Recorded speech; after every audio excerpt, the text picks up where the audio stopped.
Hello, everyone, and welcome to the show. It is Local Chat, episode 188. I'm your host, Will Crosby. Joining me this week in a new location is Jake Terrio. I've moved to a secondary location. A second location has struck Subpixel. Folks, Ian Gibson is also here, facepalming. Sorry, I don't have an intro because somebody stole my 9/11 joke before I could say it. Stole your 9/11 joke like they stole those. Anyways, folks. Hey, it's coming up. It's coming up. You guys got any 9/11 plans? Is it not next Thursday? Is it Friday? It's next Wednesday. Oh, it's Wednesday. Okay. Hey, guess what day next On a week very I'm special flying out local on? chat. Where are you flying to? Which tower? Las Vegas. Tilted. Yeah, I go to LA next week, and I realize now I'm flying on September 11th. Nice. Never forget. They make you stand up the whole time. They actually make you flap your wings. Remembrance. You have to raw dog the whole flight. At the end of the flight, the captain comes out and announces Bin Laden's been killed.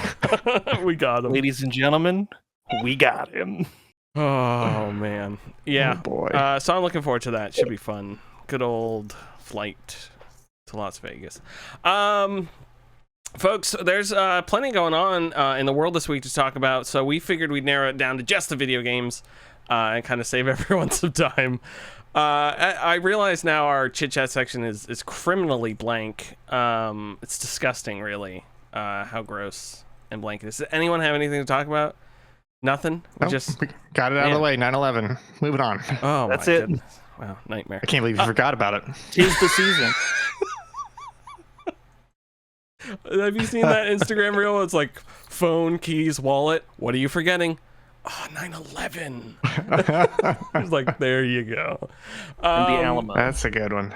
Oh, no. Alamo got superseded. We were allowed to forget the Alamo now. It's you're free, A special Jake. dispensation to forget the Alamo. Yeah. I'll start off. I've been playing video games this week. I've still continued to play Star Wars In-Laws. It is still a great game. I'm really enjoying it. Listen, Ian, you don't have to agree with me, but I'm allowed to say that. It is as I think Jeff Grubb tweeted, it is the perfect time and place game for a lot of people, and I think that's kind of it's just the type of game I wanted to play right now, and that's what I'm playing, and I'm enjoying it. I think the thing it does the best that makes up for so much of what other people don't like about it is it's the first Star Wars game in a really long time that feels like you're just in the Star Wars world and you're not separate from it. Like you go, like I talked about last week, going to a space station, walking around all the people, listening to a conversation, starting a sabacc game. But every planet you go to, you just feel like, oh, I'm not like an important person here or a Jedi trying to hide or anything. I'm just screwing over different syndicates, fuck the Pikes, The criminal element. the criminal elements, and just screwing them over. The other thing it's done so far, it's creeped up on the edge of this, but it has not done it yet. The dreaded tie-in to the original or anything Skywalker or main characters or Darth Vader, that has not happened yet. The most I've encountered anyone from the main Star Wars cast is Han Solo and Carbonite. He's just there on the wall because it takes place between Empire and Return of the Jedi. And then I've talked to Jabba the Hutt. Even Boba Fett was like I assume is some sort of tease because I just saw him talking to another person. I said, look, it's the Boba Fett who's great and hasn't been sullied by a mouse yet. But that's the closest it's been to anything being like, oh, we're gonna march in the big guns, which has been a pleasant relief. But yeah, I've been playing that. It's good, and I'm enjoying it. The other thing I like to do since I've been playing Star Wars Outlaws is like stay relevant. You know, Ian talked about last week how there's tons of new indie games coming out, tons of new video games coming out, and we should always stay relevant and play those new games, which is why I've been playing mostly this week is RimWorld. I feel like it's just a game that needs to be played. It's just, you know, you really got to get in there and see what it's all about, especially for Game of the Year coming up. I just want to make sure everything's settled and the court of opinion can fully be adjourned. Still a 10 out of 10, surprisingly. I thought my opinion might change on that game. It didn't. Still a 10 out of 10. I've already lost one colony to rampant bug infestation, and now I'm on a second colony started by a rich man named Jerry. He's doing great. I've had a man wander into my sector, as well as a small wild child. The wild child didn't steal food from me, so they starved to death in one of my colonists' rooms, and then I just politely moved their body to the body pile far away from my base, because I was like, I don't want a fucking kid, and I certainly don't want you. He just stood in a colonist's room and watched him sleep for like 2 days until he starved to death, so that worked out very well. But yeah, that game remains to be good. I am only playing with the royalty ideology, and the bio something is the one I haven't messed around with. I bought it when it came out, but I haven't really messed around with it. There's also Anomaly, which is the most recent one that came out, but I heard for the $24 price tag, it's not the best. Like, it adds a couple systems, but the bio stuff and the royalty and the ideology stuff, minus I don't have the religion system turned on, but all of those add enough stuff to the game where it blends in very seamlessly, where those other ones kind of change what type of game RimWorld is if you have them enabled. So yeah, it's nice where I'm mostly being like, okay, I remember how to do everything, but there's just some like newer and nicer ways to do things, new objects, new furniture, and official furniture. They actually have official wall lights now. I don't have to use a mod to put lights on the walls, because before that you just had lamps, and lamps took up a space, which was frustrating and annoying. So it's going good. It is one of my favorite podcast games. So I've been catching up with all my podcasts since I was away in Italy, and that feels good. Arma, Ian and I, first of all, I mean, I've recorded a lot of our Arma time, Ian and I, and also with my brother, and I don't know if any of that's ever going to make its way into the public, mostly because of just the slurs coming out of our mouths. No, but actually, to be fair, the slurs coming out of other people's mouths. And it's not that actually, bad. It hasn't been that bad. No, it really hasn't. I was genuinely surprised how tame it has been. It has been a lot of like real conversations you walk up into. Like, we were holding a base for like 30 minutes, and there was a guy telling people about like going to the like junior drill instructors class or something like over a summer, and like what the different ranks and everything in that mean, which was really funny. But we've been enjoying that. I've been recording that. We were in Fallujah killing Al-Qaeda in Iraq, who we call Taliban most of the time, which we called Taliban for multiple days until finally I was like, wait a minute. It was not the Taliban in Fallujah. It was Al-Qaeda in Iraq. I did check though, and that mod uses the Taliban reskin of the USSR. So we they do. We look can't like claim Taliban, that we know exactly what Taliban looks like, and that's why we're calling them that. But in a court of law, we can. So that's a fun map. That Fallujah map. It's just like a bunch of bases on it. It resets like every hour, I would say, maybe 45 minutes, hour. I feel like it probably takes. It resets as in you win the mission and then it restarts the server and starts it over. But if the server's packed, it probably takes about, I would say, 2.5 hours to get through the whole thing. So you're just capturing points on the map. There's a bunch of cities laid out in vague Fallujah. There's like, or there's the one city, and then there's a bunch of bases around the sides of it. And you have to set up these relays at each one of the bases. And then you can't like immediately go to the far enemy bases, because you have to like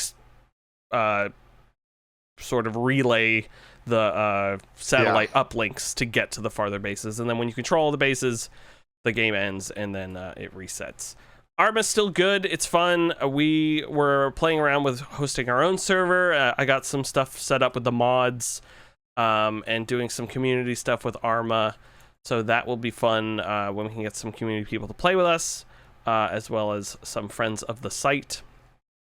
And that's pretty much it on the Arma front. Still good, way better than Arma 3.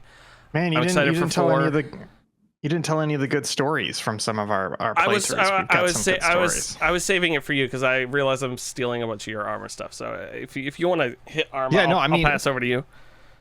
It is one of those things where I have been hesitant to play multiplayer games in Arma before because it's one of those things where the game can be punishing, right? Like it's long distances. You're frequently getting in firefights at like literally 300 meters plus. And the enemy's AI is pretty good. And so it's one of those things where it's like, if you don't play it right, or if somebody on your squad is making shitty decisions, you can end up like getting killed immediately and then having another like 15 minutes to respawn, re-kit, get to the front lines, etc. So it's one of those things where it's like, it's a punishing game. I'm not sure I want to play that with randos. And then also, because it's a punishing game and people want to take it seriously as like a mil sim, it's like, I don't want to end up on a server where I've got like a literal command structure and people like being assholes and like, you know, trying to super milsim role play it and kick you or ban you if you're not there for it. So I dabbled with it a little bit before, but I think playing with Will and Zach has been very helpful because especially for some of these more chill servers, we can kind of ignore what's going on the server and we can have our own little thing going, and we're tagging along either with other people or doing our own thing, or at least paying attention to the mission. But it's not like you don't feel alone, right? It's like 3 bros and then a larger community around us. And so been doing that has been a lot of fun, especially when you do hook up with randos. Protection first. But the way the Fallujah map works is that a lot of times like you spawn in far from an objective. And so you really got to rely on vehicles and stuff. And so like Will and I will spawn in, and one time we spawned in and we came outside and there was just a guy chilling there with the Jeep in the driver's seat. And we're like, hey, you want to give us a ride? And he like honks like beep, beep. And we're like, okay. So we hop in and he drives us around for like 5-6 minutes and he takes us to a base and he's like trying to drive over the mountain and do all this stuff. And we're like, I don't know what this guy's doing, but he seems like he kind of knows what he's doing. And all of a sudden he gets up to a ridge and he parks. And he gets out and we get out and we look over the ridge and we're overlooking a base. And it's like 150 meters away. We're at the top of a ridge, literally looking like we must have been like 30 meters above the base in terms of height. So we could see over all the walls into the base. And there's just 20 to 30 enemy soldiers in the base, and we're just like, yes, and we just start lighting them up, and I'm like popping grenades. The guy hops on the 50 cal in the Jeep. I had a machine gun like an M249, and I just like lay down and prone, and we're just like tearing them up. And it was like amazing, right? It feels like and it was just like us and this guy, and we end up hanging out with him for the rest of the server. And there was another moment later in that game where we end up taking a base and there's like 10 other randos with us, right? Like we just all happen to come on this base at the same time. So we're in the base, it's cleared, we just killed everybody. Everybody's like slowly capping the base. It takes 2-3 minutes to do the cap. And then everybody's just kind of like, you know, over proximity chat, just being like, all right, we're gonna go hit this other base. And we're like, cool. And the base is surrounded by those Hescos, which are like the industrial size, basically sandbags, right? They look like they're like they're like of sand. Yeah, they're like 6-foot cubes, and there's like 2 rows of it. So it's basically like a built-up sandbag base in the middle of the desert, basically. And we're like, okay, let's go. So I start walking towards the only exit to the base, and I walk by some of the Humvees, and I walk by some guys, and I get to the exit of the base, and there's a friendly there, and he's crouched, and he's just shooting out of the base, and I'm like, what is he shooting at? And I peek my head out of the exit and I look right, and there's like 30 freaking Al-Qaeda like 150 meters down the road.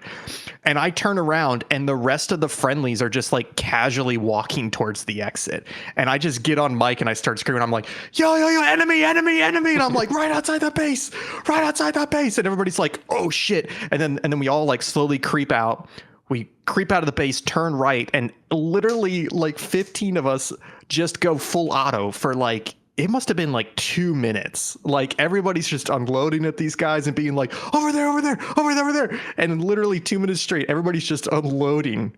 And we like kill this like, you know, Al-Qaeda group that was coming towards us. Like it must have been like 30 or 40 guys that spawned in.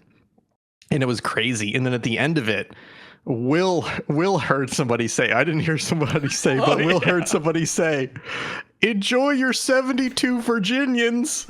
And it was just like perfect. Like, it's just a bunch of bros. They're like half mill simming. They're half like mill role playing, which means like being like broy shitheads in a way, like gallows humor. And it's just a lot of fun. So I'm excited to play some more of that. We're going to try and stream some of that. We're going to try and get some people from the community to join us. I did not expect to have this much fun or enjoyment playing Armor Reforger multiplayer, but it's great. And honestly, it feels like I did not think we were good at Arma. Like, Will, did you think we were good at Arma before multiplayer? You know, I've talked about this before, but Arma 3 I was really bad at, and Arma Reforger I feel like I'm really good at.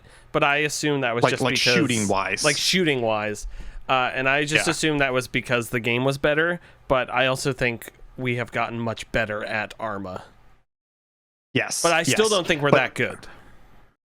I would just say, like, for me, the big thing is like, because the game is serious in terms of like, you can easily get yourself in a situation, and we've done this as recently as the other night. You get yourself in a situation where the enemy has you pinned down, and you're just like, there's no way out of here.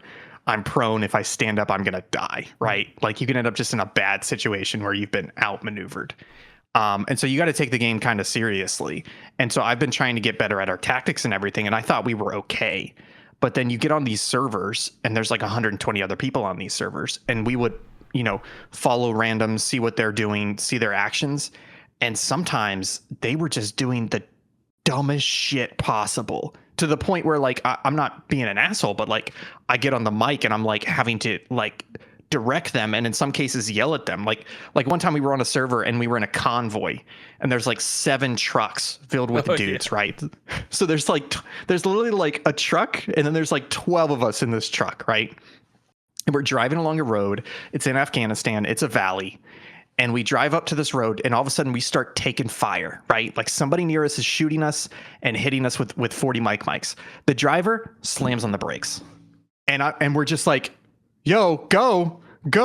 Like, we're being ambushed. You don't stop in the middle of the fucking ambush. And you know, me and a couple other people finally got a mic and yelled, and we're just like, go. Like, go to that field, 100 meters on the right, park there. We'll pull defense. Like, we're not going to fucking sit here taking fire in the back of a truck, you know?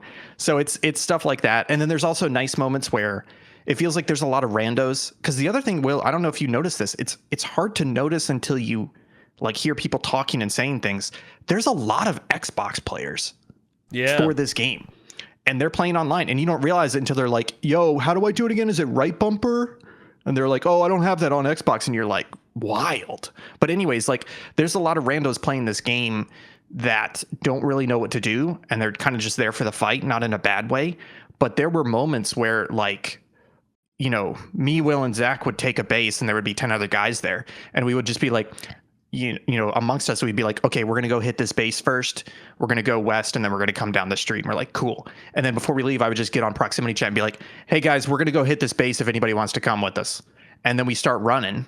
And then I turn around, and there's like 12 guys following us. Like we started like following guys. Like, at one point, me, Will, and Zach were in a base. There was a counterattack. I got shot. I had to respawn elsewhere. They're pinned down in the base. It sounded like things were getting really hairy in that chemical plant, because you guys were like taking fire and stuff. So anyways, I respawn. I'm far away. I spawn in a vehicle, another one of those big trucks where I can carry like 12 guys. And I was like, I shouldn't just take this truck. Let me just park here for 30 seconds. So I park, and I get on proximity chat, and I'm just like, hey, I'm leaving in 30 seconds. Anybody wants a ride? And over those 30 seconds, like 12 guys jumped in. So I start booking it, and I'm talking to Will and Zach, and they're like, yeah, they're still coming at us. They're coming at us from the northeast side of the base.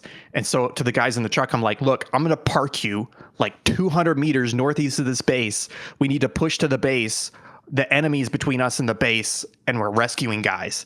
And that's what we did. Like, we drove through one ambush. We got there, we parked, we pushed in, and we like cleaned up the last 5-6 guys that were like really giving Will and Zach some shit. And it was like a great moment, because it was literally just like proximity chat, pulling together randos. They're on board. Fuck it.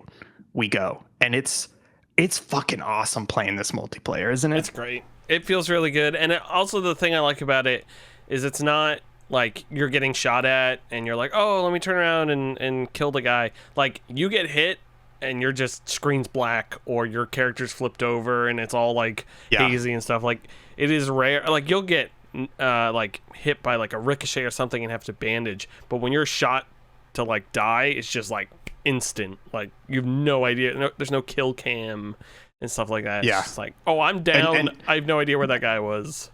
Yeah, but a lot of friendlies, a lot of randoms will just be like, oh, you're down, let me help you, let me heal you real quick, get you back up. And it also really helps, like we tried to play the exact same game mode, but just 3 of us on our own server, and it was very difficult. And I think one of the problems was when there's a lot of other people on the server, even if they're not necessarily fighting your base, they're pulling aggro, right? Like it's a dynamic battlefield. So you're fighting these guys, but there's a squad over there. So the enemy's having to defend on multiple fronts. You're defending on multiple fronts. So it becomes much more dynamic, and it doesn't feel like you're 3 guys against like an impossible horde of AI that are only focused on you because you're the only enemy, as opposed to having multiple different elements that they're having to deal with. So it's great playing these games where it really does feel like a dynamic battlefield. Like everybody has their own individual fights going on, but they're bleeding into each other and you're coming from different angles. And there were a couple moments, just a final story. There were a couple moments where Will and Zach started taking a sniper rifle, and I had the M249. Which surprisingly does well at a distance. So we ended up, instead of assaulting a base directly, we would just see like, oh, the friendlies are going to that base. We're going to go on the hill up above it. So they would be attacking the front of the base. We would be on a hill like 400 meters away, but seeing into the base. And we would be laying down suppressive fire, taking out guys in the back of the base and taking their attention as the friendlies were moving in the front. So we were like almost like I don't want to say a shadow element, but like a support overwatch element for a lot of the teammates going in. And that's only going to happen when you're on a multiplayer server with different people hitting different things. And that adds a whole new layer to it, like layers of combat on an active battlefield. It's good. Good. Very good. What else you been playing? I did play some more Star Wars Outlaws. So I got to what I think is the open world section. And what I mean by that was I got to the point where they're like, hey, here's the reputation system and here's the 3 factions. Now go out and, do what you want to do. Here's some missions you can do. To get to that, you have to go through a fucking awful stealth section, which is just like, it's the Pike headquarters where you have to infiltrate it. And it's one of those ones where they're like, if you get caught, you're done. You have to restart the mission. And so like they have a space and they've like tried to set up AI with paths and like places you can hide, but it doesn't feel well done. And then the actual like stealthing past them and seeing like who's looking at what, etc. Not that I need like a vision cone or anything, but that doesn't feel good either. And so you finally get to that, and you literally get to this moment where the main character's like, oh, I'm glad we got through that. And you're still in the base. They're like, I'm glad we got through that. I guess we can go loud now if we want to. And I was like, thank fucking Christ. Like the character literally says basically that. And I'm like, yeah. And I start shooting guys and I'm like, cool, let's do a shootout.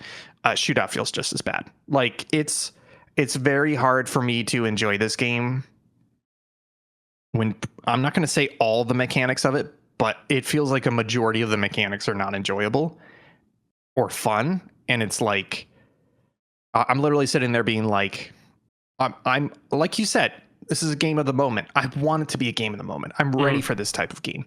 But if I'm not looking forward to the stealth, if I'm not looking forward to the missions, if I'm not looking forward to the open world, walking past people in a city, but not even really interacting with them, just catching snippets of conversations that feel like quest hooks, but they're not. And if I'm not looking forward to the gunplay, then it's just like, why the fuck am I playing this game? Right. And so it's just, I gave it a shot. I think I got like 2.5 hours in. It's just not there. It's not doing it. Jake has a question. The way you're describing it, I've yet to play it, but the way you're describing it sounds like a lot of my initial feelings towards Starfield. Is it like of a similar kind of nature or no? It is similar, but the difference is that Starfield at least had interesting shit in it, right? So some of the gunplay was good. Some of the locations were interesting. The starships, the spaceship stuff was fucking awesome in Starfield, right? Like building your own spaceship and seeing it land and building that out. I don't think Star Wars Outlaws has all of that, but it's bland at best, and there's none of it peaking above like the spaceship stuff had in Starfield. So I do think it's worse than Starfield. Yikes. Yeah, I don't agree at all, but that's fine. Also, it's not an RPG, so it doesn't have a lot of like RPG mechanics that Starfield would have, or any Bethesda. No, I know, but it still has like leveling up and using different stuff. Like, but I mean, if this does have leveling. Swallows does have leveling up though, because you're leveling up your gear and shit. You're not leveling up anything. Your blaster, you're like unlocking stuff. I mean, you're buying parts and don't you have a skill tree? Don't you have like melee attacks where if you do a certain number of these melee attacks, then you unlock a new melee attack? Like you have abilities. It actually does have a decent amount of RPG elements. It actually does. I mean, it in the sense an Ubisoft game has RPG. Like you're doing like throw 10 smoke grenades is part of the thing to unlock the new type of smoke grenades. It's not like it's just like different. Well, I mean, that was the skill tree in Starfield too. It was do a lot of stuff. Yeah, that's what I mean. Level. That feels like modern RPGs. But I wouldn't say it's like a Bethesda RPG style. In the same way. I mean, that's not what I'm saying, but I am saying it does have a surprising amount of RPG elements. Yeah, I mean, if we want to call those RPG elements, sure. I just mean in the sense of like an RPG video game. But you're genuinely enjoying. That's okay. I'm genuinely enjoying Star Wars Outlaws. This more than Starfield. Oh, way more than Starfield. I hated Starfield. That's fucking wild. Like if I wasn't enjoying this game, like I agree with all of your points. I have nothing against them, but they're all just working for me. Like I don't think it's some incredibly good game, but I'm having a lot of fun every time I sit down to play it. And that's like driving across Tatooine, delivering goods. I just did like a whole Sarlacc mission. Like there's just like everything feels good in the sense of it's not the best gameplay. It's not MGS5 stealth, all this sort of stuff, but nothing's gone wrong for me in the sense that I'm pissed off at it. So it's just like it's done nothing offensive to me, so I'm just enjoying the ride of playing the game. I'm like watching an average TV show. So see, yeah, I could see that because the only thing that's been offensive to me is the stealth sections, especially because they're mandatory fail restart. Like that's offensive to me. Everything else is just like not enjoying this. This is bland. This is mediocre. And I think part of it is, and I don't mean this in a bad way, but it's like I expect more, especially of a fucking AAA game like this. Whereas this could have come out in 2017 and been exactly the same and had exactly the same. Oh, it's just another one of these. And you know, I'm glad you're enjoying it, but for me, I'm like, I expect more from this. I could have gotten this in any of the other games that have come out since 2017. They wouldn't have been Star Wars, but any of the Assassin's Creeds, the Avatar, Far Cry, even going outside Ubisoft. There's plenty of shitloads of games that do this, but a little bit better. Like I would even play more Starfield than this. This is just not bringing anything new or interesting to the table for me. Yeah, and I mean, I think that's fine with me. I had zero expectations for this game before it came out. I texted Tom about it, and he said it's pretty good. And I said, okay, I'll just pay the $17 to play it for a month. And it's been fun. It's the story's actually been keeping me hooked a little bit, which is surprising. They also do a neat thing, like after every story element, they usually like big story mission, they have you escape to another planet, or not escape, but like go to another planet. And during the like hyperspace travel, it gives you like a little recap of what you did on the planet and like where you're going next. That's nice. Almost like a mini Star Wars crawl. Like tells you all the cool stuff, so it was neat. It's also really cool to explore those Star Wars locations, not be like, it's Star Wars, you see, we did the canteen. Like the Cantina band isn't there, the Cantina's there. It's cool, it's just blended enough. There's also it's not quite the Skywalker Skywalker moisture farm, but it's built the exact same way, and some guy has just purchased it, and you're like helping him with it a little bit. So like that is kind of neat, where you can like see that stuff. And like I said, there's a Sarlacc section. You see Jabba, which the Jabba actor, I feel like whoever did the Jabba voice, not the Jabba actor, but whoever did the adjusting to the voice or whatever. It's somebody famous, isn't it? Isn't it somebody famous? No, there's a famous the accessibility guy, Steven something, does the he did the voice. He does the narrator English voice for like the accessibility options. is what he does. Oh, okay. But it's weird now that they've probably come up with an actual Huttese language, where in the original film he's probably just saying gibberish. It's just like there's something on where it just sounds like they put a Jabba effect on someone's voice and they didn't actually like sit there and D. mix. Bradley Baker. Okay. Well, it just like the person doing the voice and the acting is fine. It's just some synthesizer or whatever put over it that sounds off. And it's just like, did you like run? Is this coming out of like a cheap Jabba toy from like that was on the shelf at Target? It just sounds a little weird, but they do a good job with all of that stuff where it's just not shoving Star Wars in your face. It's not like, oh, it's Bib Fortuna and like going crazy about it. I'm whacking off. I don't mean to keep disagreeing with you, but like I will say I agree the environments are really cool and they feel lived in and all the people like having side conversations and stuff. But what pissed me off about that was I want it to be like Yakuza in that you have side people and there's a lot of side quests where it's like, oh, you stumble across these people having a conversation and they need help. It triggers a side quest, or a lot more of these locations throughout the city, etc., are enterable and they have their own little thing, even if it's just a weird little convenience store that's just like the others, but a little bit different looking, Yeah. And the story goes in and out of them. And it feels like they added so much really cool set dressing and they just did not do a good job of tying that into the actual gameplay, which again is fucking wild because Yakuza has been doing that for decades. And even if you go, oh, we didn't know about that until Yakuza 0, that shit was what, 2016, 2017 was Yakuza 0? Like they had plenty of fucking time to catch up and do at least like a solid 8 or 9 out of 10 of open world games, and they're not even shooting for that, right? Yeah, one of the first videos you wrote for Subpixel was about Yakuza 0. Yeah. So it's just wild how far behind the times they are. Because like in the cities you get to, in the open world cities and the snow planet, which I believe it's Kijimi, Hoth, which I think it has to be named after Kathy Najimy because it's just the from Hocus Pocus, because it just sounds like someone put her name and was like, oh, it sounds like a Star Wars planet, let's put the K at the beginning. I'm not wrong, right? I don't want to speak out of turn, but I think Kijimi's been in the lore that's been in the canon for a number of years now. Yeah, that's fine. I think it's the one from Rise of Skywalker with Babu Frick, right? Babu Frick. But no, on a lot of the planets, there is like, you hear someone talking, you can go up, talk to them, be like, hey, you mentioned there's a sabak bar around here. He's like, oh yeah, here's the there piece was a of little intel. bit of that. Yeah. Or there's like, hey, like you'll walk past a like click point on the wall and it'll say listen. It's from Rise of Skywalker, not to interject. Okay. So you'll like listen to it.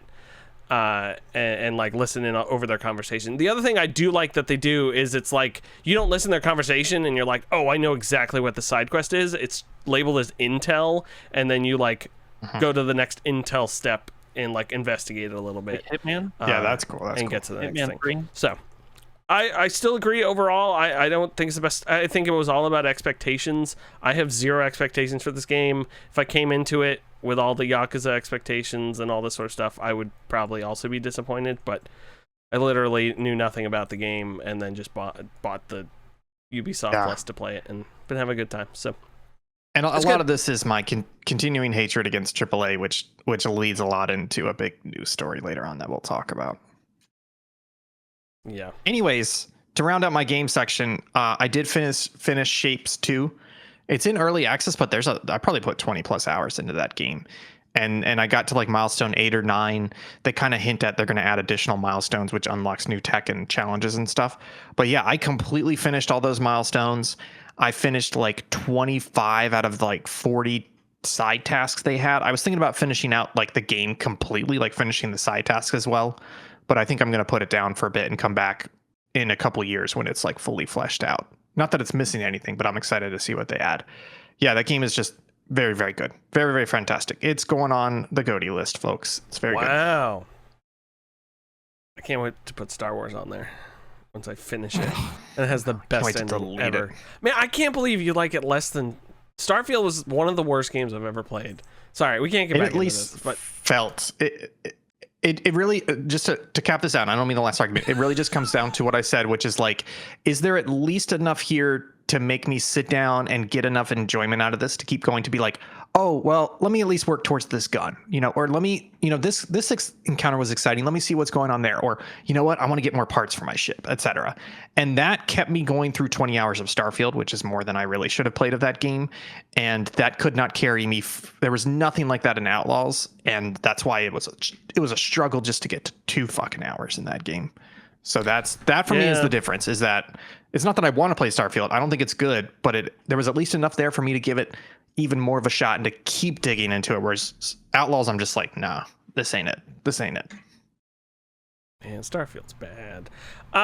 Speaking of bad, Jake, you're a bad boy, bad boy, and you gotta tell us about the games you've been playing so we can scold you. Well, let me start with maybe what I have the least to say about. I played Flock, which is on Game Pass. It's the new game from Richard Hogg and friends.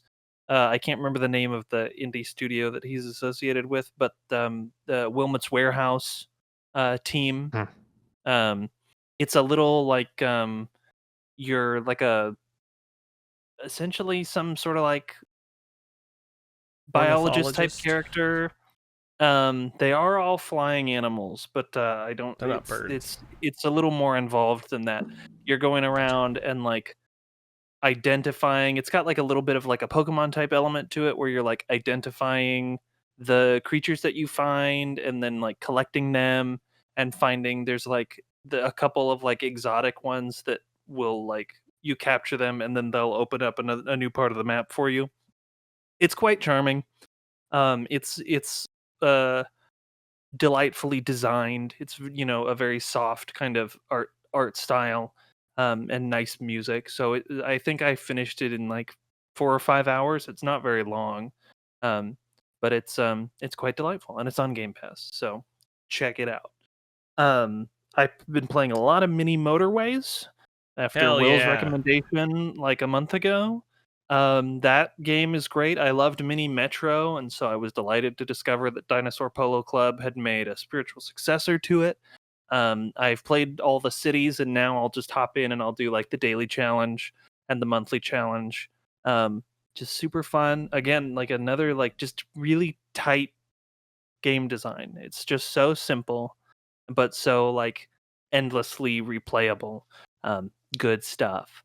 I played the new Dredge DLC, the second DLC after the Pale Reach. This one is the Iron Rig, in which they introduce a big oil rig, which, surprise, surprise, is at the detriment of the local ecosystem, and you have to stop it, while also building a bunch of new facilities on the rig, finding like there's like crates that you can find around the map of like the Iron Haven, I think, is the name of the company that runs the rig, and you can build out like their facilities to get enhancements for your boat, because you'll need new rods to be able to fish in like the oil slicks. There's like fish in the oil slicks that you can only harvest with special nets and rods, and you can get a bigger upgrade, a final upgrade, like a 5th level hull, to give you more space and more speed and all that. That's just a great game. It's lovely just to be able to sail around and catch some weird fish. Weird boys. Radiohead reference. And then just today, I sat down to play Star Trucker. And so far, only maybe about an hour into it, I'm digging it. It's almost, if it weren't leaning in so heavily to kind of like the comically anachronistic, like semi-truck in space, like big rig in space aesthetic, I could almost feel it being in the same universe as Hard Space Shipbreaker. It's got that kind of like precise gameplay feel where it was the first game I've ever played personally where I was like, I wish I was playing this in VR, because it's a lot of like navigating the console of the truck. Like you've got like a docking camera for, like hitching your rig up to cargo, and there's a lot of different like onboard systems you have to be aware of, like your onboard gravity and your life support systems, where you can't just go like direct from place to place. You'll have to stop at times and be like, okay, now I have to swap out my air filters, now I have to swap out the power cores so I don't get stranded with my cargo in between jumps. So yeah, so far quite delightful. And you've got like a CB radio where you can like talk to other pilots, and there is like an in-game radio with like trucker music that so far has not repeated any songs. It's it's got like a really deep library of what I assume is original music of like country folk rock, like trucker jams, but they're all kind of like space themed lyrically. It's very fun, and I don't know if there's multiplayer, but I would love it feels like a very sub-pixel game. Cool. Sounds cool. I played the demo at, I think, the last Steam Next Fest, or might have been the one before that, and I was into it, but I was like, I just didn't play a lot of it because I was like, I don't want to get super into this and then it being like, oh, the demo's over. So I was really happy when they said it was coming to Game Pass. So were you playing it on Xbox? Yes. How'd it feel with the controller? It's maybe a little clunky. I don't know if it would be less clunky on mouse and keyboard, because I really was like, if I had 2 handheld remotes and a headset, I'm like, I could be so much more efficient. Yeah. I don't know, but I also don't know if it has VR support. It does not. I keep looking it up. I'm not saying it should be a VR game, but this is a no-brainer. Add VR support for this. Yeah, it definitely. It's not that difficult with these engines. I played it for 10 minutes and I was like, I really, really want to play this in VR, and it's the first time that I felt like I could envision myself being like, oh, that's probably the ideal way to play this. Yeah. Sweet. I want to check it out. You want to talk about Erdtree a little bit? Do you want me to talk about Shadow of the Erdtree? No, not really. Yeah, Ian doesn't want to hear it. I want to hear it, but it's just more Elden Ring. I mean, it is and it isn't. But I had to respec twice. Like, I carried myself through the base game with essentially the first weapon that I got and the first Ash of War, and just upgrading it to max level, and that got me all the way through the Elden Beast. And then this one, it is like, I think people definitely oversold the spike in challenge, but it certainly forced me to reevaluate my own play style, which I appreciated, because I'm trying other stuff out, and but I am smashing my head against the final boss. I've been stuck on it for like 2 weeks. I heard it's rough. I restarted. I had to restart the game, as many people, as longtime listeners of the show will know. I had to restart the game, and I got up to the point. I think I beat Moog, or maybe I can just fight him now. And I'm just like, I'm still not quite far enough away. I'm getting there. I was far enough away from Elden Ring, my Elden Ring playthrough, where I was still like I would do a whole puzzle and be like, oh yeah, that's the answer. And then I would get it, and I wasn't remembering it before the puzzle, but it's still, I'm not at the point where I've completely forgotten that game. So I'm waiting for probably another 2 to 5 years where I'll be like, okay, now let's play Elden Ring on my Xbox 720, and it'll look really great. And I'm excited There's for one really incredible boss fight that I need somebody else in this group to have played. Is it Balteus? Is he back? No, it's not Balteus. Though when Armored Core 7 drops, I'm gonna be insufferable. God, I'm gonna be right there with you, Jake, being also insufferable. I've thought many times of playing through Armored Core 6 again. because I haven't done the other endings and stuff, and I You keep have being to like, play it at least three times. I know. That's what I keep telling myself. Maybe it'll be my downtime extra life game this year. I'll just play that for like an hour and see how far I can get again. Man, and he really was the hardest boss. The rest of the bosses in that game never gave me as much trouble as that son of a bitch.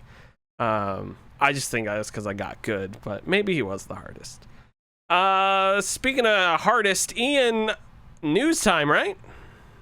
Yep, let's play the theme song. Great. Yeah, love it. Folks, we got some news this week. An important update on Concord. It's right there behind you. You know, the problem is Concord listening to Jeff. No, it's not that one. Because listening to the Jeff Gerstmann podcast, every time he brings this up, he grew up near Concord, California. And so every time he sees this game and it's Concord, he's like, I mispronounce it every single time. And now he has made me mispronounce it every single time. But anyways, the PlayStation game Concord. Quote, Concord fans, we've been listening closely to your journey, to your feedback since the launch of Concord on PlayStation 5 and PC, and want to thank everyone who has joined the journey aboard the North Star, which I guess is something in lore. Your support and the passionate community that has grown around the game has meant the world to us. However, while many qualities of the experience resonated with players, we also recognize that other aspects of the game and our initial launch didn't land the way we'd intended. Therefore, at this time, we have decided to take the game offline beginning September 6th, 2024, and explore options, including those that will better reach our players. Concord is it's offline as of tomorrow. They're going to stop sale, and they're going to offer refunds to Steam Store, Epic Games, and possibly other retailers as well. This is just what 2-3 weeks after launch. This is wild. I don't right? even think it's that long. I'll look it up, but give me your thoughts, folks. I have not played it, but it really seemed like one of those, just like a writing on the wall. Like even weeks before it landed, it was just like, this is not going to go well. And it's almost like I feel like Sony almost knew it because there was like barely any marketing push, at least not that I saw. And the games as a service hero shooter space is so crowded. And it was landing in between Star Wars Outlaws and a couple other things. Deadlock coming out. I mean, that was, I guess, something of a surprise. I don't think they could have anticipated that. That's true. I think it's crazy that they're not even giving it like a month or even like 6 months. Like they're just like, well, wash our hands of it. when you learn the lesson of sunk cost fallacy, you act quickly. Yeah, even if it's 8 years too late. I guess that's true. Yes, because that's the thing. I'll give you some numbers on this. The game has reportedly been in development for 6 to 8 years. The budget was reportedly $100 million. It's been out for 2 weeks as of tomorrow, and reportedly sold 25,000 copies total. Yeah, it's like I can totally picture 8 years ago some executive at Sony being like, "Ooh, yeah, big, live service hero shooter. These things are so hot right now. Let's do it." And like green lighting, rubber stamping the development. But then 8 years go by, and now the market's totally shifted. So many things have changed. It's like the fact that like the Borderlands movie was in development hell, production hell for like, I want to say like close to a decade, and then landed at like the 25 years. Yeah, wrong time. I don't think that feels like quite accurate. But it's just, I think it had everything working against it.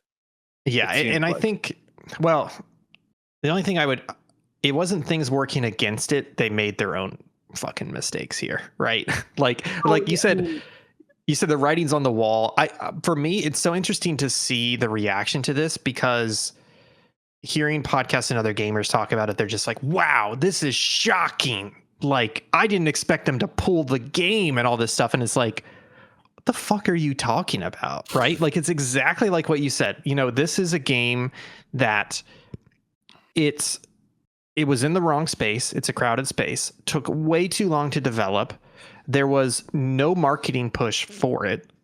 It had it was at the wrong price point, which is $40 too much, because the game's on sale for $40. This needs to be free to play in this space. And it already had, you know, basically an open beta in a way, and there was lots of just lukewarm reaction at best to it. So everybody could see this coming for years. And the fact that they kept pushing this, I think it reminds me a lot of Helldivers 2. And let me tell you why. Helldivers 2 is another Sony live service, in a way, paid game, right? It had like almost no marketing push from Sony. Sony had no idea the success that that game was going to have, and it hit. And it's a fucking fantastic game, and it's great. It deserves it. This game is not terrible. I have not played it, but seeing it being played and seeing people play it, they're like, you know what? This is pretty solid. There's a lot of fun here. There is nothing terrible about this game, but on top of all the bad decisions we talked about, it also feels like Sony has absolutely shit the bed on this. You know, it was probably their call to make it a $40 game in a free-to-play market space. It's probably their call to not market it until recently. You know, this game's been in development for 6 to 8 years, $100 million game. I had never heard of it until that state of play a couple months ago. Like, how could you fucking bungle this so much? Yeah, like there was no you know, like world premiere at the Game Awards or Gamescom. I think it was about that same time over the past couple of years. And I think it especially sucks that like you're like, okay, yeah, writing on the wall, you know, bad timing, in development way too long, way too expensive. But then it especially sucks that it's going to become like a firebrand for the worst people on the internet. Where they're going to see Sony pulling it as like some sort of vindication. For culture wars. It's just dumb shit. I mean, if they were all hot, though, the game doesn't look bad. Some of them were. I mean, if they were all huge titted women, I mean, it would be so like the game didn't look this bad, but you know, I totally understand. This is not a surprise that they're pulling this, because think about the size of that fucking studio. You've got $100 million game made over 6 to 8 years. The game is not selling at all. What are you supposed to do? Keep that studio alive while they try and sell? Like, no, that's just fucking money down the drain every single day, hoping they can somehow resurrect something. The press release seemed to imply that maybe there was some retooling in the future. Do we think that that's actually going to happen, or it's just? I don't think so. No, because they could have retooled this day fucking one, right? As soon as they saw the writing on the wall in the open beta, or even they could have done a Destruction All Stars. Hey, this game's free to play, or you know what? This is a PlayStation Plus game now. As long as you got PlayStation Plus, you have it free. Boom, done. All they needed to fucking do was make it free. Like, that is an immediate gut reaction that's fairly easy to do. Yeah, I don't know. There may be business contracts, et cetera, not allowing them to do that. But outsider's perspective, they could have very easily, quickly pivoted to that, and you would have a lot more than 25,000 people playing your game. Mm-hmm. Because the people who did buy it and play it say, you know what? I'm actually really enjoying this. It feels like it. People said it's a lot like Destiny multiplayer. It feels good. It's fun. And I was looking forward to trying it out one day, but I'm not going to pay $40 for it. What happened to Foam Stars? It went free to play. Yeah, it went free to play. It's going free to play. It's going free to play. Oh, okay. I could see, like, as far as retooling, I think they would have made the call for the free to play thing. If this was some sort of Destiny like, I could see them retooling it as just a single player game or a single player co-op game. But this was all bet on the content, the storylines and everything are the like Overwatch, Apex, hero videos. Like that is where you're getting all your story and stuff, and it's just a multiple. So I think they're just cutting their losses. I wonder what they do with any of it, if they use assets to put into other things. Like I have no idea. It's just wild to me. They like I understand cut and run, but they really should have just cut it down to a bare fucking minimum support team, turned it to free to play, and left on like the season pass and the cosmetics they're selling. Because that has a season pass and cosmetics. I believe it. Yeah. I believe it does. So that will at least get you a trickle of money, and you can still advertise it on your service. Hey, join PlayStation Plus, you'll get Concord. Mm-hmm. You know, and they were doing the interesting thing where I think it was you just pay for the game and you get all the season passes or something. They were doing something with the cosmetics. All the heroes. Yeah, like they had a good model with that, and I think again 6 to 8 years ago that would have been great. But I want to know like what was their internal reaction to Overwatch 2? What was their internal reaction to Valorant and all that stuff? I mean, honestly, I keep going back to it. I have not played the game, but they probably felt okay because I think the weird thing here is it's not Battleborn. The game's not shit. It feels like the game is fine. It's just a crowded space, and they really fucked up the launch. Like I keep thinking about they spent $100 million on this game. Sony gave them no marketing. I'm assuming it's Sony that forced the $40 price point, and that just buried them, right? If they really wanted this game to succeed, they should have just marketed the sweet fucking bejesus out of it. Do you guys know about Monopoly Go? It's a phone app, right? It's a phone game. It's recently surpassed $3 billion in revenue. And you know why? Capitalism. You know why? Because they have their parents' credit cards. Because they spent $500 million on marketing. Yeah, they just saturated the market with marketing for this game. And I'm not saying spend $500 million, but it feels like if Sony had actually properly fucking marketed this game, put it in reviewers and previewers' hands early, shown it to us the whole, for a couple years, gotten people really excited about it, I would have been excited about it. I wouldn't have paid $40 for it, but I would have been excited to play it. But now it's just like, I did not realize that game could potentially be good until after it came out. And that's wild. I had zero interest in it because I didn't even know what it was. All it was hero shooter, and we saw it at a state of play. This feels like a huge marketing miss as well, because it feels like they have a good game. Yeah. They just did not fucking set it up to sell. Would this have had any impact on there was a Last of Us multiplayer game that got canceled, right? Yes. Yeah. Do we think this would have had any impact on that? Like Sony was like, let's put all our chips in the Concord pool instead. I don't think it's all of their chips because you still have Helldivers, etc. But this is definitely one of their live service games that they were going after, and they decided to cancel. They canceled Factions. The Last of Us game and decided to go ahead with Concord. It's not an either or decision, but it feels like they had a pool of possibilities. Some of them didn't make it. Some of them they went ahead with. Mm-hmm.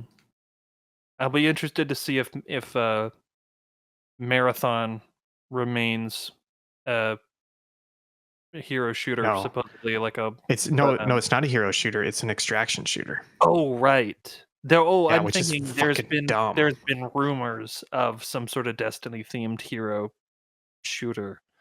What? It's been fucking dumb. It sounds very dumb, but there's something called Codename Frontiers that they're going to be doing some sort of announcement about in the coming weeks, and people feels like maybe that's what it is. It feels like Sony's in this weird place where they keep throwing money and acquisitions after the live service space, which I don't think is a bad thing to do, but they are making all the wrong decisions about which projects to pursue, what those projects should look like, how to market them and prep them for release, what price point they should be. Like Helldivers 2 is a perfect example of that, right? They didn't market it. It was a hit. And then they come in later with the PlayStation account requirement to fucking hamstring the game in the middle of its blockbuster success. Like they're just fucking it up by the numbers over there. Yeah. Anyways, you had me thinking on marketing, and I was trying to figure out if there's some sort of list we could come up with the like marketed well to great gameplay on its own ratio of a game, where it's like there's some like Monopoly Go is probably a terrible game, but it's marketed so well that its popularity is huge, versus like Dwarf Fortress barely ever marketed word of mouth game, or Balatro, and that exploded and made tons of money. That would be interesting. There's someone in like journalism school or data school doing their thesis on that right now. Yeah, we need some games analytics sickos. We've just got Matt Piscatella. That's pretty much it. Yeah, and he moved to Blue Sky, so now we all have to go over there. You know, honestly, I did start using Blue Sky again just because he moved over there. I was like, all right, it's time. Okay, it's time. It's not as good as Twitter, folks. It sucks. You mean X, But the I everything app? want. Hit That's the right. everything app. It's just like, man, it's tough. Yeah. It's like I want to leave Twitter, but every time I try to, it's just not. Twitter still has enough there that you've got to go back to it. It sucks. Yeah. Sorry, just real You quick. missed the this does Nazis on pertain- Blue Sky. I do. This does pertain to games, though. So I was thinking about this. The problem that I'm having nowadays is moving off of Twitter to Blue Sky. I can't take the algorithm with me. I can't take all those years of training the algorithm what I like and what I don't like with me. I can try and follow the same accounts, and I did that. I followed like 300 of the same accounts on Blue Sky, etc., that were over there. But I'm still missing news events. Like, it's not surfacing the right stuff. And it feels like you're starting to have this, like, you start to have a legacy with a certain platform or a certain social media site because of not just familiarity, but because you've trained the algorithm into your preferences. And it's really hard to start over. And it's the same fucking thing with platforms and consoles nowadays and digital libraries, right?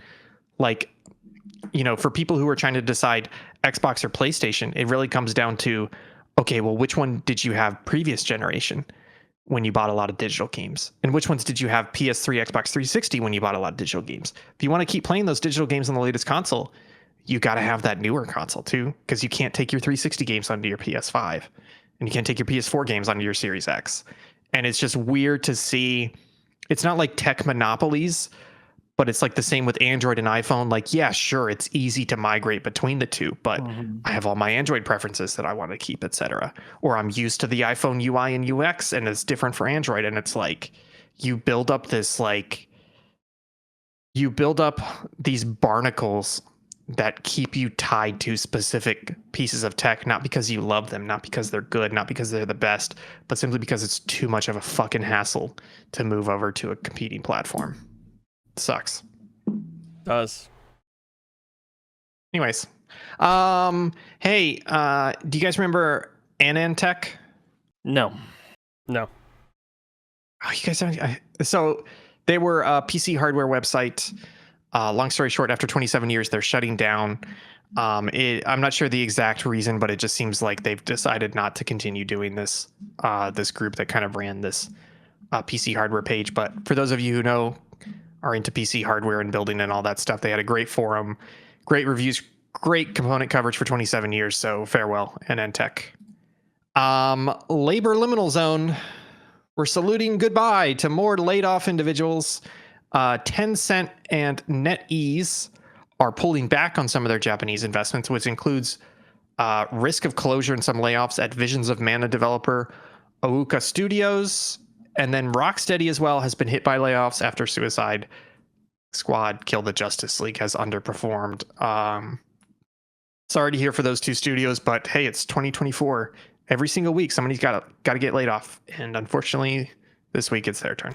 It's like the Vietnam draft, but for layoffs. Yeah. I thought there was another one. Yeah, what month did you start your job? Oh, sorry. Oh, sorry. It's layoffs time. Oh, sorry. The last news story. This is something I carried over from last week because it's so fucking wild, and it's AI, but this is something very unique and it's very gaming. Gentlemen, it's called quote. It's a journal called quote Diffusion Models Are Real-Time Game Engines end quote. That's the title of the journal article. Have you guys seen this? Like Doom at 20 frames a second? Yes. So let me kind of explain what this is. So this is a basically what they did was they took an AI agent and they trained it on Doom gameplay and the inputs that were going along with the Doom gameplay. and they trained it well enough that at the end of it, you had an AI agent that you could play Doom off of. As in, you boot up the agent and you use the keyboard and the mouse to move around, and it is live generating the correct next frame. So if you press W, it live generates the next frame as if you've moved forward. If you press D, it live generates the next frame as if you moved right or you shot somebody. It's literally a game engine in a way, in that you are feeding it inputs and it is providing video at up to 20 frames per second. Yeah, but what's Doom running? What's the end use? Because it's like, oh, I'm playing a worse version of Doom. You'd still have to, if you wanted to use it as like a game engine on an original game, like how do you go about that, and to what end, and how is it then better than just using a real game engine? Yeah, so there's a couple ideas here. Number one is a game engine is comprised of components and different systems, right? But it's all pre-made content. So for example, in Doom, right, you're going through a level, the level is pre-made. Even if you set up like a procedurally generated mission, it's still going by certain levels of, okay, spawn a room, a 2x2 room, a 3x3 room. It has a certain number of limited textures.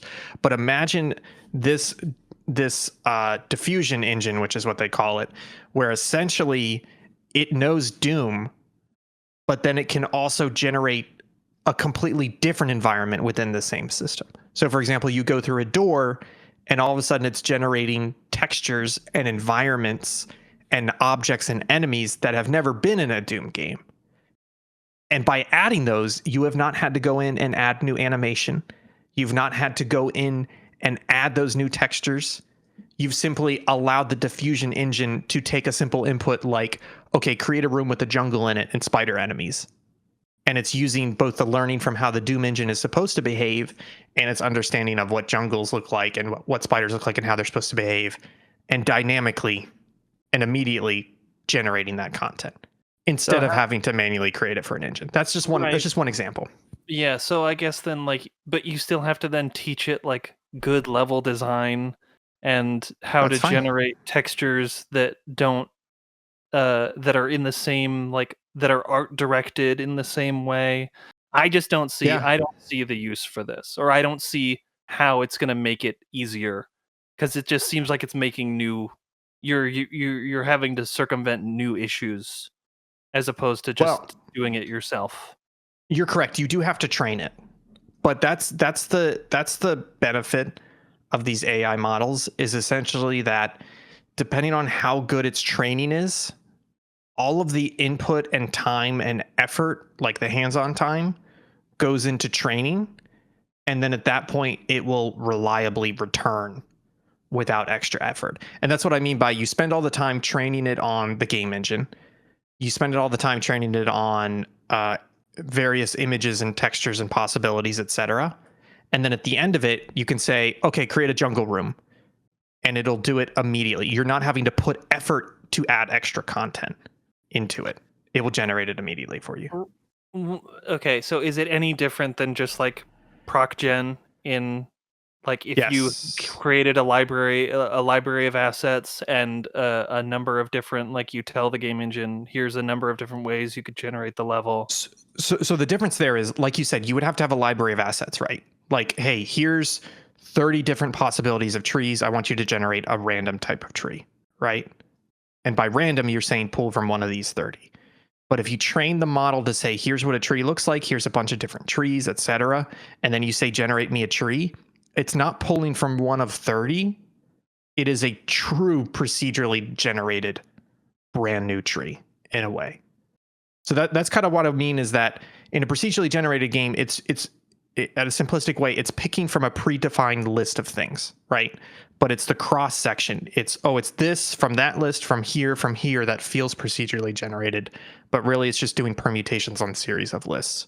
But with the diffusion engine, as long as you've trained it on a variety of possibilities, it will not be picking from one of those possibilities. It will be generating its own. So I guess then it's a matter of, if you're doing this like in an artistically ethical way, you're still creating your own assets with which to train it, Yeah. Yes. which then seems like it's just an added step. Well, that it would be more need. like, No. hey, this is what pigs in Doom style look like. These are what Marines look like. Now make me a pig Marine. Like that is more of what it's or doing. like, hey, I'm going to draw you 10 trees in my art style. I feed that into the engine. Now keep making trees. It's not going to pick one of those 10 trees. It's going to make an endless supply of trees, but they all look like your art style. So that way your game now has a million different looking trees, but you did not have to create a million different looking trees. Yeah. It's just a different way of doing the and again, Jake, I'm also not that there's sides on this, but I'm not hoping there's some dev out there who plugs in all trains the assets and say make me a Doom level. Yeah. Like this to me screams, hey, we're coming up with the next Doom game. I want to make a jungle theme level. Let's see what the fucking thing spits out for a jungle theme level. Let's see what's a good idea it came up with. Let's see what's a bad idea. Let's add the human element to this because we're not blindly trusting the AI to generate a good level. Like that is, to me, looking at this, what is the cool thing other than the cool, like, wow, you're generating a frame in real time every time I'm moving. But like again with these AI tools, the being like a truly procedurally generated tree over a tree I'm just noticing the asset B1C limb looks like, you know, like I can see a truly different nature tree. I think that is kind of where it speaks to it. I can see the blue sky vision for this, but I think at the end of the day, I don't know if I'd ever want to play this because I don't know how much intentionality you could really give it. Even if you're training it on original material, it still just seems like there's gonna be a certain amount of slop in there that that will never really work the way you want it to. Like for every great level the diffusion engine spits out, you're going to get one that's like, okay, this sucks. And that's not to say that, you know, games made by people don't have that same issue. Yeah. But that's the same as every like procedure generated level isn't always great. Minecraft worlds. Like Minecraft worlds, you're generating them over and over again. So but I don't know about this. But so there's another use case as well, which is I don't think we're quite here yet, and it doesn't quite make sense for Doom because Doom can run on anything. But you could theoretically train this on something more complicated than Doom. So let's take Star Wars Outlaws, right? You could train this on Star Wars Outlaws. It could create its own facsimile of Star Wars Outlaws, what that game is, what it means, etc. What you do in it. And then from that point on, if you are playing the diffusion version of Star Wars Outlaws, you could be at a point where that is a lot less hardware intensive than playing the actual game. So you could theoretically, you are no longer constrained by the hardware requirements of running that engine at 60 frames per second 4K. You can simply run the denoising model. I don't think there's a huge difference in comparison there. Like it's not like it's cheap to run these locally and live. But as that bears out over time, you could get to a point where it is much cheaper and easier to run the diffusion model of your game, and that'll run on phones, that'll run on 20-year-old computers, whatever you want, compared to having to run the actual full version of the game on latest hardware. It's essentially a more advanced version of like compression and bitrate. It being like, instead of distilling all of these pixels down to like 10 pixels so it can load faster on your phone, we're distilling what the next frame could be for you so we can run it and send it to your phone instead of using the in-game engine to do it. Yes, and that's another thing, just real quick. That kind of ties into what Stadia talked about, some of their tech, but I don't think they ever actually brought it out, where they talked about Stadia was playing games streamed over the network, and a lot of it had to do with lag, right? I press a button's got to go up to the server, it's got to generate the next frame, and then send the frame back down to me, right? They talked about negative latency, where they said they would predict what your next button is. So if 99% of the time you're playing Mario Kart, right? You're driving straight, you've got the A button held down, 99.9% of the time you're going to keep generating, you're going to keep going straight. They would predict that you're going to keep going straight and serve that frame to you before they got the input from the controller saying, yes, you're still holding down the A button. This could replace that negative latency, right? So in that 30 milliseconds while they're waiting for the round trip from the controller to the server and back with the image frame, they could supplement it and say, okay, diffusion engine, go ahead and provide the next frame as you think it will happen while the server is bringing the frame after that. So it's almost like every other frame in a way. You know, they can basically use this to bridge streaming latency. That's. And shut the fucking podcast down. I gotta call Xbox. I think that's the thing with these is people look at these diffusion engines and everything, and people getting excited over it and thinking, oh, Jimmy is going to type in his model and make a new video game. It's going to be a new hit, and he's not going to have any artists or creativity in it.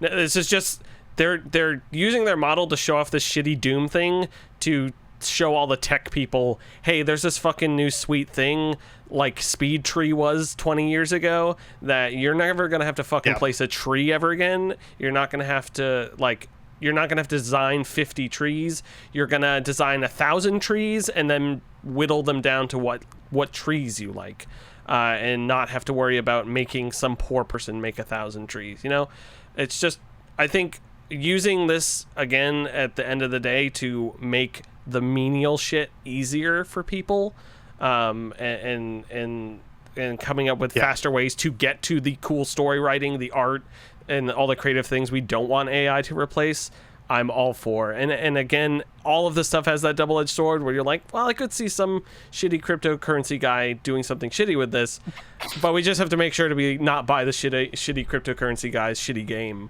when he does do that. So I think that has also come to pass as well. So it looks really cool. It's neat. I love these tech demos when you can just, like, I was watching this video while you were explaining what was happening, and it was blowing my mind because I just thought someone was playing Doom, but the fact that the diffusion engine is rendering the next frame, is just wild. And you can tell if you look for it, but if you didn't tell me this, I would think it was just like some weird Doom mod that wasn't running properly. It looks like a Doom video from 2008. With like compression. How long away are we from Elon Musk launching a game company? It's already happened. Has it? We don't know about it, but it's definitely already happened. Well, but he doesn't launch companies. Elon does not launch companies. Oh, well, he acquires He launches them rockets. or butts his way into them after they become moderately successful. Yeah. PayPal, Tesla, X, SpaceX. I'm sorry, Twitter. Space Twitter. Yeah. So I could see him being a little shit for some studio where he's like, what non-woke game company is he going to try to acquire? Bungie. Who are the guys that Warhorse? They're the ones that make Kingdom Come Deliverance too. No, he would acquire a woke one. He's waiting for a woke one. Oh, and to be like very bankrupt. Inside. Yeah, he's gonna buy and then just take it over. Who's the people who made Gone Home? Oh, Fulbright. They're not around anymore. But they're part of Valve now. They joined Valve, I believe. Fulbright joined. They made Firewatch. No, that's Campo Santo. No, that's Campo Santo. Oh no, you're right. It's Campo Santo that joined Valve. Yeah. Tacoma. Fuck, this really is just Doom. This is wild. Isn't it crazy? I told you. Oh, it was in our Extra Life meeting. I did play some of that Doom Night Dive remaster on Xbox. It's great. The fact that you just load whatever WADs you want, it's great. Gorgeous. Well, folks, that's it for the news this week. Great. This is this is the one from last week, right? Wishlist Spotlight. I put this on here. It is called Green Hawk Platoon. Folks, do you like Army Men? Do you like those guys from Toy Story? Do you like Sarge's Heroes for the N64 that I played way too much of? Then you're gonna love Green Hawk Platoon. Is an action-packed single-player and multiplayer FPS that immerses you in the world's smallest army. Oh, that's adorable. It's just one of those toy soldiers games. They got the little parachutes wrapped around them in the green C-130. It just looks like return to form of the Army Guy shooter, and it looks pretty fun. So I thought this was taking off a bit on Steam. Go wishlist it. If we wishlist games that we like, it'll go up higher in the algorithm on Steam, and people will check them out. And I thought this looked kind of fun. No no release date. There is a playtest you can request access to. I'm actually going to click that right now. Ooh. Yeah, it seems like fun. It just hit all the nostalgia bones. I don't know if it is good. It could be horrible. But Microprose is publishing it, and they've been back for a number of years now. Microprose. Yeah, they've been doing a lot of publishing deals lately. Like they brought back that B-52 game, starring the B-52s. Wait, real? I made a joke. Is there an actual game about the B-52s? Yeah, it's like B-52 Strato Fortress or something. It's about the B-52, the plane, not the Love Shack. Okay, that was my query. I was like, how have I not heard Microprose money? Yeah, so go check it out.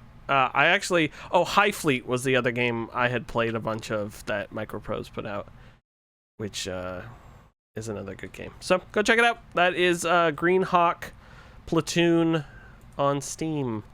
And that's going to be it for the show. Wow, that's a terrifying cat icon that has popped up on the overlay. It's random Windows icons, and this one's just... Oh. Jeez, it's terrifying. I really don't like it. Okay, I'm gonna hit the outro, folks. This is loud in my ears.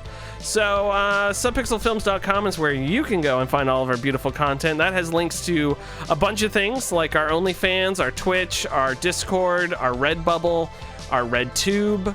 And you can go there and see all sorts of cool things. People are still buying those stickers, those Helldivers stickers. So go get yours before they run out. They're running out. You have to go buy them. They're running out. Ian Gibson and Jake Terrio were my lovely guests this week. They're both beautiful boys.